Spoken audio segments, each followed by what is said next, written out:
हिंगोलीतील अनेक गावांना पावसाने झोडपलं आहे। ताकतोडा परिसरात मुसळधार पाऊस झालाय। नदीकाठच्या पिकांचं प्रचंड नुकसान झालं आहे। सोयाबीन, हळद पिकं ही खरडून गेलेत, वाहून गेली आहेत।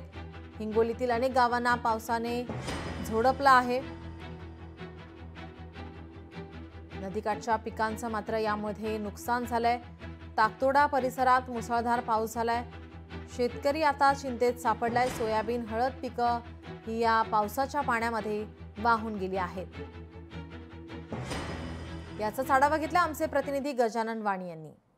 हिंगोली जिल्ह्यातील शेनगाव तालुक्याच्या आजेगाव असो, अनेक शिंदेफळ असो, अनेक गावांमध्ये रात्री मुसळधार पाऊस झाला आणि या पावसामुळे नदीकाठच्या पिकांचं मोठं नुकसान झालं। मी सध्या बघू शकता की या ताकतोडा गावच्या परिसरामध्ये या परिसरात जे नदीकाठची पिके असो, ओढ्याकाठची पिके असो, ते संपूर्ण जे पिके आहेत ते पाण्याखाली गेलेले आहेत। आणि बघू शकता की या शेतकऱ्यांचं सगळं सोयाबीन जे आहे ते पाण्यामुळे या ठिकाणी आडवं झालेलं आहे। संपूर्ण पिकं आता या पाण्यामुळे उद्ध्वस्त झालेली आहेत।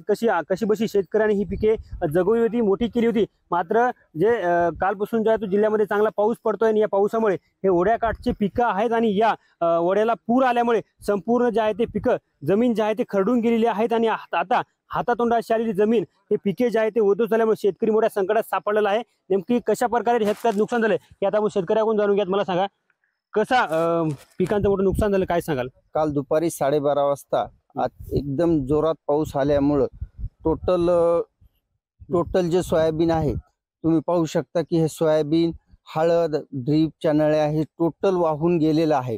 15 ते 20 मिनिट असा पाऊस झाला की जशी अतिवृष्टी होते, ढगफुटीसारखाच पाऊस झाला। त्याच्यामुळं जे आता आलेलं पीक हे जे फुलाच्या अवस्थेत होतं, काही वाद्याच्या अवस्थेत होते, हे टोटल वाहून आणि खराळून गेलेले आहे। याला आता कोणत्याही प्रकारचा माल धरत नाही। शेतकऱ्यांच्या या भागातील पिकांचं मोठं नुकसान झालंय।